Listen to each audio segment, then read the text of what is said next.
yesterday, and now we're learning that scientists and researchers are looking at how to change the weather on purpose. That's right, lasers now could one day manipulate rain and lightning. CBS This Morning contributor Michio Kaku is a physics professor at City College of New York. Professor, nice to see you. Extraordinary seeing Al Gore and Bill Clinton there together with Charlie, wasn't it? That's right, yeah. Yeah, they did not get into this discussion, No. though.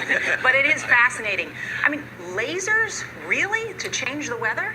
That's right. Well, as Mark Twain once famously said, everyone complains about the weather, but no one ever does anything about it. Well, instead of doing a rain dance, we physicists are firing trillion-watt lasers into the sky to actually precipitate rain clouds and actually bring down lightning bolts. This is potentially a game changer. But this is experimental. It's experimental. However, in the laboratory so far it works.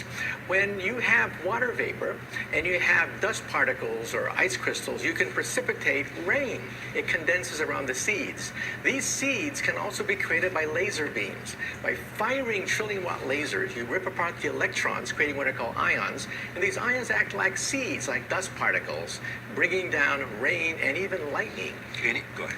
Well, this fascinates me in part because, too, I remember reading the stories that China had used this during the Olympics, that the USSR had used this after Chernobyl to create rain clouds. I mean, did those really work then? We have some of these capabilities now? Inconclusive. Even in the 60s, the CIA used this to bring down monsoons during the Vietnam War, to wash out the Viet Cong.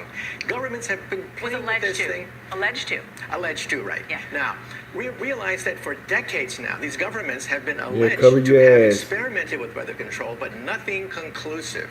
This time we're bringing in the laws of physics rather than simply waving our hands and uttering mumbo jumbo. We're actually using trillion-watt lasers now. And in the laboratory, sure enough, they precipitate rain out of water vapor.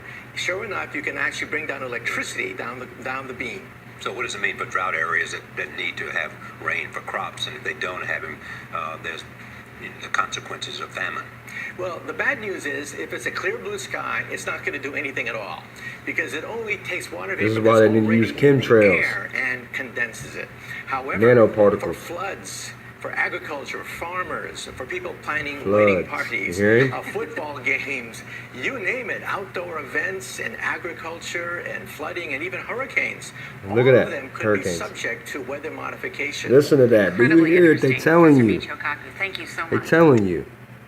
It takes water vapor that's already in the Listen, air what's going on and right now, what I've been condenses trying to tell you? However, for floods, for agriculture, farmers, for people planning wedding parties, football games, you name it, outdoor events and agriculture and flooding and even hurricanes. You heard it from the all of fucking them horse's could be mouth, subject guys. to weather modification. Incredibly interesting, Professor.